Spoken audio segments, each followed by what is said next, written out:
What's up guys, Holden here, H-Bomb Fitness. Today I'm going to do a video on hip mobilizations. So I'm pretty fascinated by this whole idea of these hip mobilizations and using a resistance band to accomplish this.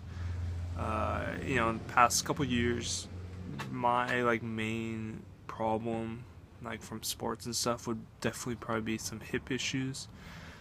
Just overall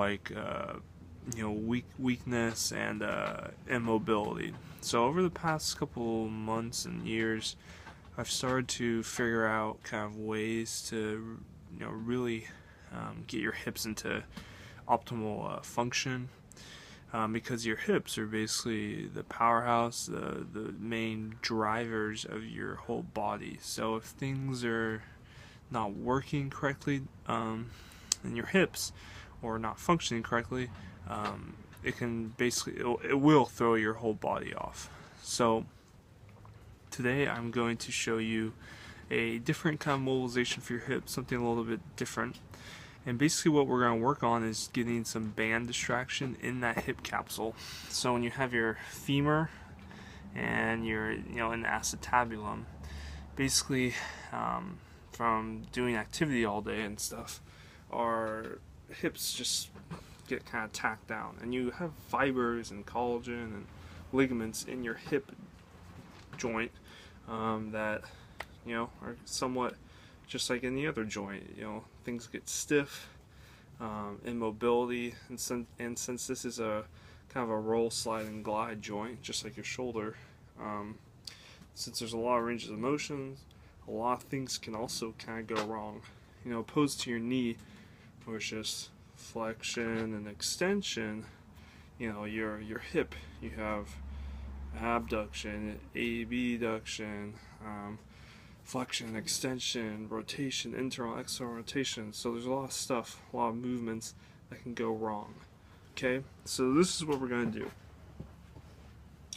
You're going to attach a band, okay, you guys see this, to just some sort of post, preferably waist high, okay, and you're going to step into the band, okay, and you guys can't see this on the video, but I have a weight plate on the ground, okay. What that's going to do is the leg I'm going to work on, I'm going to step on it. So what that's doing is putting more direct pressure on that leg, and therefore getting some approximation in that hip, okay. If you just do it on both legs, you're kind of on even ground. So when you're doing it on a plate, that affected leg you're working on, you're putting extra pressure on it, okay, and your leg that's you're kind of stabilizing on doesn't have as much weight. So we're trying to get approximation with some distraction, okay.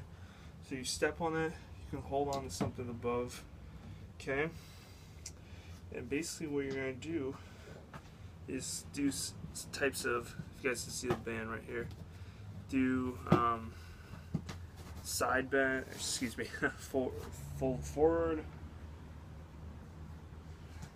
You can do side bends. But what we're trying to focus on is engaging the core. Tuck my shirt quick. Engaging the core, keeping a neutral spine, but trying to create some tension in those hips to get that capsule in an optimal position. So as you guys can see, got the weight plate on the ground like this. Engage my core, and just you're trying to think of it as like a stretch for your hip capsule. You're just trying to find little corners that you can move around with, and the more pressure you can get down into that leg, the better. So you can just kind of mess around with this. Think contraction, relaxation. Squeeze your glue, kind of let it relax. Squeeze again, get into kind of like a triple extension. Okay, and then you're gonna fold over. Try and think you're trying to push your hip capsule almost out of your body. You're just trying to feel it in the back of your butt. Fold forward, and And then you can do it the same with some posterior distraction. Okay, same thing.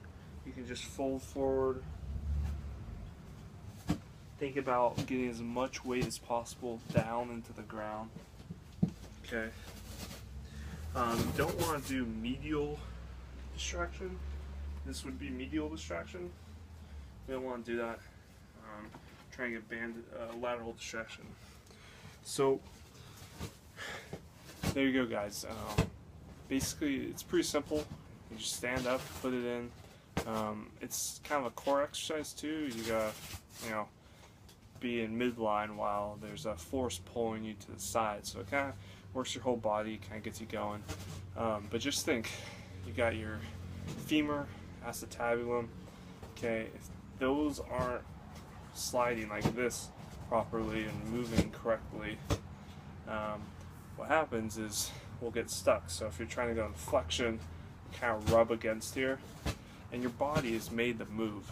So we will find a way to get into flexion or any type of movement in your hip, but with some compensation. So if we get some distraction in there, what that's going to do is create that optimal position to get into all those ranges of motion. Okay, so work on that, guys. See you later.